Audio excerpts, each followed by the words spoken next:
உலகத்திலே உள்ள பல்வேறு விதமான அன்புகளை விடவும் அல்லாஹ்வினுடைய அன்பு, அல்லாஹ் அடியார்கள் மீது காட்டுகிற அன்பு, அடியார்கள் அல்லாஹ்வின் மீது செலுத்துகிற அன்பு. அல்லாஹ்வை நேசிப்பது இருக்கிறதே இரண்டு வகை. ஒன்று நாம் அல்லாஹ்வை நேசிப்பது, இன்னொன்று அல்லாஹ் நம்மை நேசிப்பது. நாம் வேண்டுமானால் சொல்லலாம், நான் அல்லாஹ்வை நேசிக்கிறேன் என்று சொல்லலாம். ஆனால் அல்லாஹ் நம்மை நேசிக்கிறானா, அதை யோசிக்க வேண்டும். அருமை நாயகம் ஸல்லல்லாஹு அலைஹி வஸல்லம் அவர்கள் கைபர்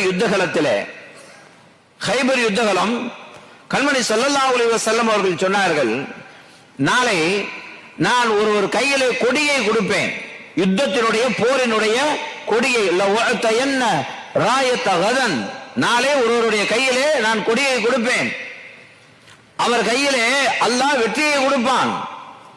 அவர் யார் தெரியுமா? யுஹிப்புல்லாஹு ரசூலுஹு யுஹிப்புல்லாஹு ரசூலுஹு, அவர் அல்லாஹ்வையும் ரசூலையும் நேசிக்கிறார். மட்டுமல்ல, அல்லாஹ்வும் ரசூலும் அவரை நேசிக்கிறார்கள். அருமை நாயகம் ஸல்லல்லாஹு அலைஹி வஸல்லம் அவர்கள் சொல்கிறார்கள், அப்படிப்பட்ட ஒருவர் கையிலே நாளை கொடியை கொடுப்பேன் என்று, நாளை கொடுப்பேன் என்கிறார்கள். முந்தைய நாள் இரவு சஹாபிகள் படுக்கையிலே கிடக்கிறார்கள். யுத்த களத்திலே தங்கள் கூடாரங்களிலே புரண்டு புரண்டு படுக்கிறார்கள். யார் அது? யார் கையிலே கொடியை கொடுக்க போகிறார்கள்? நாம இருக்கக்கூடாதா? நம் கையிலே கிடைத்து விடக்கூடாதா என்று எல்லா சஹாபிகளுக்கும் ஆசை. இஸ்லாமிய சாம்ராஜ்யத்தினுடைய சக்கரவர்த்தி, இரண்டாம் சக்கரவர்த்தி சையதுனா உமர் இப்னு கத்தாப் ரலியல்லாஹு அன்ஹு சொல்கிறார்கள், எனக்கு பதவி மீதெல்லாம் ஆசை இல்லை, ஆட்சி அதிகாரத்தின் மீதெல்லாம் ஆசை இல்லை, கொடி பிடிக்க வேண்டும் என்றெல்லாம் நான் நினைப்பதில்லை. 4 பேரை போல 5வது நபராக இருந்து விட்டு போய்விட வேண்டும், 10 பேருக்கு பின்னாலே 11வது நபராக இருந்து விட்டு போய்விட வேண்டும் என்று நினைக்கக்கூடியவன் தான் நான். அப்படித்தான் என்னுடைய எண்ணம். ஆனால் அன்றைக்கு அப்படி அல்ல. அந்த இரவு நான் நினைத்துக் கொண்டே இருந்தேன், ஆசைப்பட்டுக் கொண்டே இருந்தேன், வேண்டுதல் வைத்துக் கொண்டே இருந்தேன், நாளை அந்த கொடி என் கையிலே தரப்பட வேண்டுமே, எனக்கு கிடைத்து விடாதா என்று நான் ஆசை வைத்துக் கொண்டே இருந்தேன். அது கொடி பிடிக்க வேண்டும், தளபதியாக நிற்க வேண்டும் என்ற ஆசை அல்ல. அருமை நாயகம் ஸல்லல்லாஹு அலைஹி வஸல்லம் அவர்கள் சொன்ன அந்த ஒற்றை வார்த்தை என்ன சொன்னார்கள்? நாளை நான் யார் கையிலே கொடியை கொடுப்பேனோ அவர் அல்லாஹ்வையும் ரசூலையும் நேசிக்கிறார் என்பது மட்டுமல்ல, அல்லாஹ்வும் ரசூலும் அவரை நேசிக்கிறார்கள். அப்படி அல்லாஹ் ரசூலுடைய அன்பு பெற்றவனாக நான் இருக்க வேண்டுமே என்ற ஆசையினாலே தான் என்றார்கள் சையதுனா உமர் இப்னு கத்தாப் ரலியல்லாஹு அன்ஹு. மறுநாள் காலை அருமை நாயகம் ஸல்லல்லாஹு அலைஹி வஸல்லம் அவர்கள் வீற்றிருக்கிறார்கள். சஹாபிகள் சூழ இருக்கிறார்கள். கண்மணி ஸல்லல்லாஹு அலைஹி வஸல்லம் அவர்கள் அப்படியே பார்க்கிறார்கள், இருக்கிறவர்களையாக பார்க்கிறார்கள். அப்படி பார்வை அடுத்த சஃப், அடுத்த அணிகளுக்கு அப்படியே போய்கொண்டே போகிறது. இருந்த சஹாபிகள் எல்லாம், மூத்த பெரிய சஹாபிகள் எல்லாம் தங்களுடைய கழுத்துகளை உயர்த்தி, தலையை தூக்கி நான் இருக்கிறேன் நாயகமே, நான் இருக்கிறேன் நாயகமே என்று தலையை உயர்த்தி காட்டுகிறார்கள். பார்வை கடந்து போய் கடைசி வரையிலும் போய்விட்டது. இருக்கிற அத்தனை வேளையும் பார்த்துவிட்டு எம்பெருமானார் ஸல்லல்லாஹு அலைஹி வஸல்லம் அவர்கள் கேட்டார்கள், ஐன அலி ரலியல்லாஹு அன்ஹு அவர்களை எங்கேன்னு கேட்கிறாங்க. இருக்கிற எல்லோரையும் விட்டுட்டு இல்லாத ஒருவரை கேட்கிறார்கள் பெருமானார் ஸல்லல்லாஹு அலைஹி வஸல்லம் அவர்கள். உடனே சஹாபிகள், யார சொல்லலாம், அலி ரலியல்லாஹு அன்ஹு அவர்களுக்கு கண் வலி, கூடாரத்திலே இருக்கிறாங்க, அவங்க வரல.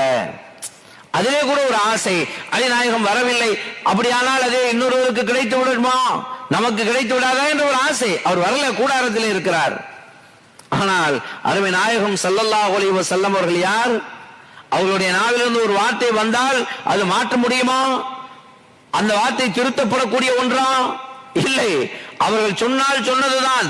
அந்த வார்த்தை அவர்கள் நாவிலிருந்து வந்தால் மா யன்திகு அனில் ஹவா இன் ஹுவ இல்லா வஹ்யு யூஹா, அது அவர்களுடைய நாவிலிருந்து சுயமாக வருகிற வார்த்தை அல்ல, சொந்த வாசகம் அல்ல, அது அல்லாஹ்வுடைய வார்த்தை. அவங்க நாவிலிருந்து வந்தால், நாளை ஒருவருடைய கையிலே கொடியை கொடுப்பேன், அவர் கையிலே அல்லாஹ் வெற்றியை கொடுப்பான் என்றார்களே, அப்படியானால் என்ன பொருள்? நாளை நான் யார் கையிலே கொடியை கொடுப்பேனோ அவர் கையிலே அல்லாஹ் வெற்றியை கொடுப்பான், அல்லது அல்லாஹ் யார் கையிலே வெற்றியை கொடுப்பானோ அவர் கையிலே நான் கொடியை கொடுப்பேன். நாளை என்ன நடக்க போகிறது?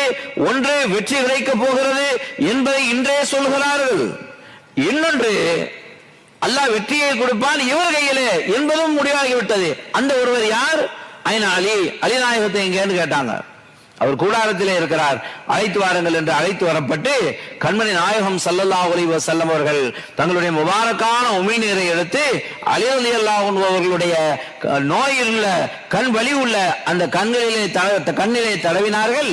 அலிநாயகம் அவர் ரலியல்லாஹு அன்ஹு அவர்களுக்கு கண்வலி போய்விட்டது மட்டுமல்ல, அவர்களே சொல்கிறார்கள், சாதாரணமாக இருந்த கண்ணை விட உமிழ்நீர் விட்ட கண், வலி இருந்த கண், பிரகாசம் கூடிவிட்டது என்றார்கள் அலிநாயகம் ரலியல்லாஹு அன்ஹு. இங்கே அலிநாயகம் ரலியல்லாஹு அன்ஹு அவர்களை குறித்து அருமை நாயகம் ஸல்லல்லாஹு அலைஹி வஸல்லம் அவர்கள் சொன்ன வாசகம் என்ன? யுஹிப்புல்லாஹு வ ரசூலுஹு யுஹிப்புல்லாஹு வ ரசூலுஹு. அவர்களும் அல்லாஹ் ரசூலை நேசிக்கிறார்கள், அல்லாஹ்வும் ரசூலும் அவர்களை நேசிக்கிறார்கள். இங்கே ஒன்றை விளங்கிக் கொள்ள வேண்டும் சகோதரர்களே, அல்லாஹ்வை நேசிப்பது என்றால் என்ன? அல்லாஹ்வின் ரசூலை நேசிப்பதுதான் அல்லாஹ்வை நேசிப்பது. அல்லாஹ்வை நேசிப்பதற்கான அடையாளம் என்ன? அல்லாஹ் குர்ஆன் ஷரீஃபிலே சொல்லி காட்டுகிறான், மையுத்திர் ரசூல ஃபகத் அத்தா அல்லாஹ். யார் ரசூலுக்கு வழிபட்டார்களோ திட்டமாக அவர்கள் தான் அல்லாஹ்வுக்கு வழிபட்டார்கள். அல்லாஹ்வை வழிபடுவது, அல்லாஹ்வுக்கு கட்டுப்படுவது என்றால் என்ன? ரசூலுக்கு கட்டுப்படுவது. மையுத்திர் ரசூல ஃபகத் அத்தா அல்லாஹ். அல்லாஹ் சொல்கிறான், தெளிவாகவே அல்லாஹ் சொன்னான், நபியே நீங்கள் சொல்லுங்கள், குல் இன் குன்தும் துஹிப்பூன அல்லாஹ். நீங்கள் அல்லாஹ்வை நேசிக்கிறீர்களா? அல்லாஹ்வை நான் நேசிக்கிறேன், அல்லாஹ்வை நேசிக்கிறேன் என்று சொல்கிறீர்களா? ஃபத்தபிஊனி, என்னை பின்பற்றுங்கள் என்று சொல்லுங்கள் நாயகமே. ஃபத்தபிஊனி, என்னை பின்பற்றுங்கள். அல்லாஹ்வை நீங்கள் நேசித்தால் என்னை பின்பற்றுங்கள் என்று சொல்லுங்கள் நாயகமே. அப்படி நீங்கள் என்னை நேசித்தால் என்ன நடக்கும்? யுஹிப்புக்குமுல்லாஹ், அல்லாஹ் உங்களை நேசிப்பான். இந்த ஆயத்தை பாருங்கள், குல் இன் குன்தும்